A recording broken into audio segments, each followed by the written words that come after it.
हम एयरपोर्ट पर लिन को देखते हैं। लिन सिक्योरिटी गेट में जाता है तो गेट से आवाज आती है। लिन अपने कपड़े उतारता है, लेकिन फिर भी गेट से आवाज आती रहती है। ये देखकर सिक्योरिटी वाले लिन को टेररिस्ट समझकर उसे घेर लेते हैं और उसके ऊपर गन तान देते हैं, लेकिन लिन शांत रहता है। तभी सिक्योरिटी कैप्टन लिन को ध्यान से देखता है और तुरंत घबरा जाता है, क्योंकि लिन की पीठ पर गोली के बहुत पुराने निशान थे। कैप्टन भी वॉर में पहले रह चुका था, इसलिए वो तुरंत उन घावों को पहचान लेता है। लिन अपने पॉकेट से एक छोटा रेड कार्ड निकालता है। उस कार्ड को देखकर कैप्टन उसे पहचान लेता है और तुरंत सैल्यूट करता है। उसके बाद लिन वहां से चला जाता है। उसके जाने के बाद एक सिक्योरिटी गार्ड कैप्टन से पूछता है, क्या वो आदमी यहाँ से था? ये सुनकर कैप्टन कहता है, चुप रहो, उस आदमी की आइडेंटिटी पर हम बात नहीं कर सकते। ये याद रखना, जब भी तुम उसे देखो उसे इज्जत देना और उससे गलती से भी पंगा मत लेना। सीन शिफ्ट होता है। हम लिन को देखते हैं। वो अपने घर पहुंच चुका है। वो मन में कहता है, 10 साल, मैं आखिरकार वापस आ गया। मेरी बहन कैसी है? तभी लिन डोर ओपन करता है। अंदर एक लड़की नहाने के लिए रेडी हो रही होती है। जैसे ही वो लिन को देखती है, वो डर जाती है और गुस्से में कहती है, तुम कौन हो और अंदर कैसे आए? मैं आज तुम्हें काट डालूंगी। ये कहकर वो लड़की किचन का चाकू उठाती है और जोर से लिन पर अटैक कर देती है, लेकिन लिन ने एक उंगली से चाकू को रोक दिया और उस लड़की को पकड़ लिया। ये देखकर वो लड़की कहती है, तुम गंदे कमीने, मुझे छोड़ दो। ये सुनकर लिन कहता है, ये मेरा घर है, तुम यहाँ क्या कर रही हो? ये सुनकर लड़की कहती है, तुम झूठ बोल रहे हो, ये मेरे स्टूडेंट जूनियर का घर है। ये सुनकर लिन समझ जाता है कि वो उसकी सिस्टर की टीचर है और हमें पता चलता है कि उस लड़की का नाम रेन है। लिन कहता है, टीचर रेन, मैं जूनियर का भाई हूँ। ये सुनकर रेन गुस्से में पूछती है, तुम पूरे 10 साल से कहाँ थे और क्या तुम्हें पता है कि तुम्हारी माँ बहुत बीमार है? तभी बाहर से जूनियर की आवाज आती है, टीचर, मैं वापस आ गई हूँ। दरवाजा खुलता है और जूनियर अंदर आती है, लेकिन उसके पीछे एक आदमी भी आ रहा होता है। वो आदमी जूनियर के साथ बदतमीजी कर रहा होता है। हमें पता चलता है कि वो यंग मास्टर जाओ है। जूनियर उसे मना करती है। ये सुनकर जाओ कहता है, तुम्हारी माँ की सर्जरी की फी अभी भी 2 लाख कम है, तुम इतना पैसा कहाँ से लाओगी? वो जूनियर को ब्लैकमेल कर रहा होता है। ये सुनकर टीचर रेन गुस्से में कहती है, यंग मास्टर जाओ, ज्यादा दूर मत जाओ। ये सुनकर यंग मास्टर जाओ कहता है, क्या ये हमारी टीचर रेन नहीं है? तुम भी बहुत सुंदर हो, तुम और जूनियर साथ आओ, मैं दिल खोलकर तुम दोनों को 2 लाख दूंगा। लिन अपने सामने ये सीन देखकर गुस्से में आ जाता है और जाओ की तरफ जाने लगता है। ये देखकर यंग मास्टर जाओ गुस्से में कहता है, ये भिखारी कहाँ से आया? तभी वो लिन की खतरनाक आंखों को देखता है और थोड़ा डर जाता है।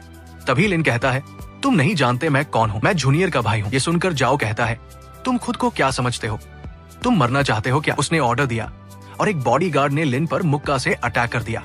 लिन ने अपना हाथ थोड़ा हिलाया और अगले ही पल बॉडीगार्ड दूर दीवार से जाकर जोर से टकरा गया और तुरंत मर गया। लिन ने जाओ को भी जोर से मारा, जिससे जाओ दरवाजा तोड़ते हुए बाहर जाकर गिर गया। उसके बाद लिन ने जूनियर को देखा और कहा, मैं वापस आ चुका हूँ, अब तुम्हें कोई परेशान नहीं करेगा। ये सुनकर जूनियर रोने लगती है और लिन को गले लगा लेती है। दरवाजे के बाहर जाओ गुस्से में उठता है और कहता है, लिन, तुम रुको, तुम्हारी हिम्मत कैसे हुई मेरे ऊपर हमला करने की? ये कहकर जाओ किसी को कॉल करता है। सीन शिफ्ट होता है। हॉस्पिटल में लिन की माँ आईसीयू में होती है। अपनी माँ को इस हालत में देखकर लिन बहुत निराश हो जाता है। तभी डॉक्टर लिन से कहता है, आपको मैनेजर बुला रहा है। ये सुनकर जूनियर घबरा जाती है, लेकिन लिन उसे गले लगाकर कहता है, परेशान मत हो, मैं सब कुछ मैनेज कर लूंगा। थोड़ी देर बाद लिन मैनेजर के रूम में जाता है। मैनेजर लिन का रिज्यूम पकड़कर बैठा होता है। वो लिन से कहता है, तुम्हारा रिज्यूम पिछले 10 सालों से बिल्कुल खाली है, तुम बता सकते हो तुम 10 साल तक कहाँ थे? ये सुनकर लिन कहता है, ये क्लासिफाइड इंफॉर्मेशन है, मैं आपको नहीं बता सकता। मैनेजर ये सुनकर गुस्सा हो जाता है और रिज्यूम लिन के चेहरे पर फेंक देता है। आसपास के 2 आदमी ये देखकर हंसने लगते हैं। एक आदमी हंसते हुए कहता है, मुझे यकीन है कि तुम 10 साल से जेल में होगे, तुम अभी अभी रिहा हुए हो। तभी मैनेजर कहता है, सॉरी, निकल जाओ, हमारी हॉस्पिटल तुम्हारी माँ का ट्रीटमेंट नहीं कर सकती। ये सुनकर लिन समझ जाता है कि मैनेजर यंग मास्टर जाओ के साथ मिला हुआ है। तभी लिन देखता है कि कॉरिडोर में बहुत भीड़ है। लिन देखता है कि जाओ हाथों पर पट्टियां बांधे 1 दर्जन आदमियों के साथ हॉस्पिटल का दरवाजा रोके खड़ा था। जूनियर और रेन कांपते हुए एक कोने में बैठी हुई थी। लिन को देखकर जाओ कहता है, सब लोग आकर देखो, ये वही गुंडा है जिसने मुझे मारा था। मैंने अभी किसी से जांच करवाई है, ये लड़का 10 साल से गायब था और इसका मिलिट्री में कोई रिकॉर्ड नहीं है। मुझे लगता है ये बस हाल ही में रिहा हुआ एक कैदी है। ये सुनकर भीड़ तुरंत हंगामा करने लगी। ये देखकर लिन धीरे धीरे जाओ के पास आता है और जाओ से कहता है, तुम्हें पिछली बार मार खाने से कुछ नहीं हुआ क्या? फिर आ गए मार खाने। ये सुनकर जाओ ऐसे हंसा जैसे उसने कोई मजाक सुन लिया हो। उसका चेहरा अचानक गुस्से से लाल हो गया। उसने अपने पीछे हाथ हिलाया और चिल्लाया, जाओ उसे पकड़ो और उस बूढ़ी औरत लिन की मां को भी हॉस्पिटल से बाहर फेंक दो। जाओ की बात सुनकर लिन के अंदर का दबा हुआ गुस्सा तुरंत भड़क उठा। इससे पहले कि रूम में घुसने वाले 2 गुंडे दरवाजे का हैंडल छू भी पाते, लिन हिल चुका था। किसी ने भी लिन की मूवमेंट नहीं देखी। उन्होंने बस हवा में एक आवाज सुनी जिससे उन दर्जन भर गुंडों को अपने हथियार निकालने का भी समय नहीं मिला और लिन ने सभी गुंडों को मार दिया। ये देखकर जाओ डरकर कहता है, तुम इंसान हो या भूत? तभी मैनेजर गार्ड्स के साथ आ जाता है। जमीन पर घायल लोगों और जाओ को देखकर उसका चेहरा एकदम बदल गया। वो गुस्से में कहता है, जाओ हॉस्पिटल के सबसे बड़े स्पॉन्सर है। मेरे हॉस्पिटल में फाइट करने और जाओ को इंजर्ड करने की तुम्हारी हिम्मत कैसे हुई? और वो कहता है, सिक्योरिटी गार्ड्स, इसे अरेस्ट करो और उस बूढ़ी औरत को तुरंत बाहर निकालो। हमारा हॉस्पिटल इन बेचारे कमीनों और गुंडों के परिवारों को नहीं लेता। ये सुनकर जूनियर रोई और डायरेक्टर से मिन्नतें करने लगी, लेकिन उसने उसे धक्का देकर भगा दिया। तभी लिन कहता है, तुम ये सब इसलिए कर रहे हो ना क्योंकि यंग मास्टर जाओ ने तुम्हें कहा है?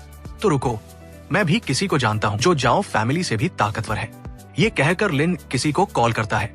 ये सुनकर मैनेजर हंसता है और कहता है, तुम भिखारी मेरे सामने पावरफुल होने का नाटक मत करो। तुम एक कातिल हो। तुम 3 मिनट में यहाँ से निकल जाओ, नहीं तो मैं पुलिस को बुलाऊंगा।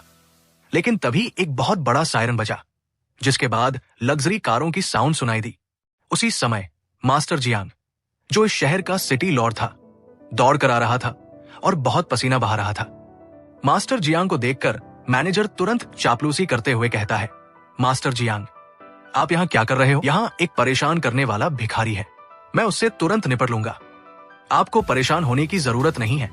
ये सुनकर मास्टर जियांग गुस्से में कहते हैं, रास्ते से हट जाओ, और मैनेजर को एक थप्पड़ मारते हैं। उसकी तरफ देखे बिना वो सीधे लिन की तरफ जाता है और अचानक धड़ाम से घुटनों के बल बैठ जाता है, अपना सिर जमीन में गाड़ लेता है और डरते हुए लिन से कहता है, मास्टर लिन, मुझे नहीं पता था कि आप आए हैं, मुझे माफ कर दीजिए। ये देखकर मैनेजर शॉक हो जाता है। तभी लिन ने बस वार्ड की तरफ इशारा करते हुए ठंडेपन से कहा, मेरी माँ को बचा लो, अगर उन्हें कुछ हुआ तो मैं तुम्हें नहीं छोड़ूंगा। ये सुनकर master Jiang top notch international medical team लेकर आता है। वे भी तुरंत वार्ड में घुस गए। कई मल्टीमिलियन डॉलर के इंस्ट्रूमेंट तुरंत काम करने लगे। आधे घंटे बाद मास्टर जियांग और डॉक्टर बाहर आते हैं। डॉक्टर कहता है, आपकी माँ की ट्रीटमेंट के लिए एक हर्ब चाहिए जो झाओ परिवार के पास है। ये सुनकर लिन कहता है, तो मुझे क्यों बता रहे हो? जाकर लेकर आओ। ये सुनकर मास्टर जियांग डरते हुए कहता है, झाओ परिवार कोई नॉर्मल फैमिली नहीं है, वो अमीर परिवार है जो लिंगाई शहर के आधे मेडिसिनल हर बिजनेस पर कब्जा किए हुए है। ये झाओ परिवार न सिर्फ बहुत अमीर है, बल्कि राजधानी में ताकतवर लोगों से भी उनके कनेक्शन है। वे हमेशा घमंडी और अहंकारी रहते हैं। कुछ देर बाद लिन झाओ फैमिली में जाता है। तभी अंदर से हाउते काउचर सूट और शानदार मेकअप में एक जवान औरत बाहर आई। वो झाओ यानरेन थी, झाओ परिवार की सबसे बड़ी बेटी। यानरेन ने लिन को देखा।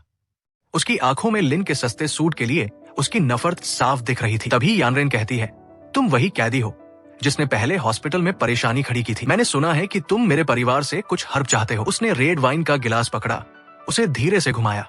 उसकी आवाज ऐसी थी जैसे किसी दुम हिलाते हुए कुत्ते से बात कर रही हो। लेकिन लिन अपनी माँ के लिए गुस्सा नहीं हुआ और बोला, मेरी माँ को तुरंत मदद की जरूरत है, अपनी कीमत बताओ, मैं तुम्हें सारे पैसे दे दूंगा, वरना मैं भविष्य में झाओ परिवार की कोई भी प्रॉब्लम सॉल्व कर सकता हूँ। लिन ने अपना गुस्सा दबाया।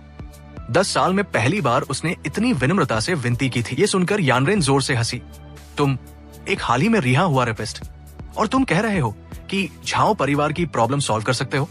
तुम जैसे लोग हमेशा लोगों को ठगने की कोशिश करते रहते हो। अब तुम झाओ परिवार को ठगने की कोशिश कर रहे हो। उसने अपने बैग से कैश की एक गड्डी निकाली और मेरे मुंह पर दे मारी और कहा, ये पैसे लो और कुछ अच्छे कपड़े खरीदो। ये कहकर यानरेन वहां से चली गई। पैसे हर जगह उड़ रहे थे।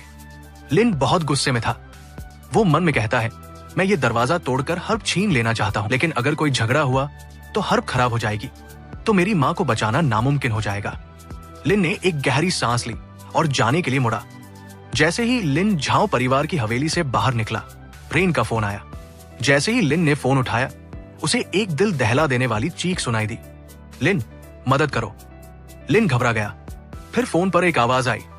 ये जाओ फैमिली हेड की आवाज थी। लिन, तुम लड़ने में बहुत अच्छे हो। वो रेन अब हमारे कब्जे में है, पश्चिमी उपनगरों में छोड़े गए शिपयार्ड में।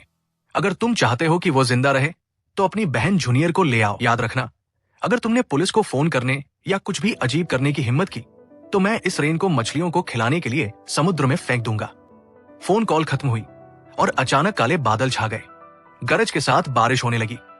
तभी लिन कहता है, एक तरफ मेरी माँ थी जिनकी जान खतरे में थी, दूसरी तरफ टीचर रेन जो मेरे भला करने वाले थे, जिन्होंने हमेशा मेरी माँ और बहन की मदद की थी, लेकिन अब मेरी वजह से उनकी किस्मत खराब हो गई थी। तभी लिन उदास आसमान को देखता है। लिन के होठों के कोने पर एक बेरहम मुस्कान आ गई। वो गुस्से में कहता है, क्योंकि तुम सब मरने की इतनी जल्दी में हो तो आज रात मैं तुम्हारी ख्वाहिश पूरी कर दूंगा। बारिश और तेज हो गई और लिन ने कार का एक्सेलरेटर दबा दिया। कार शुइवान माउंटेन के अंदर जाने लगी।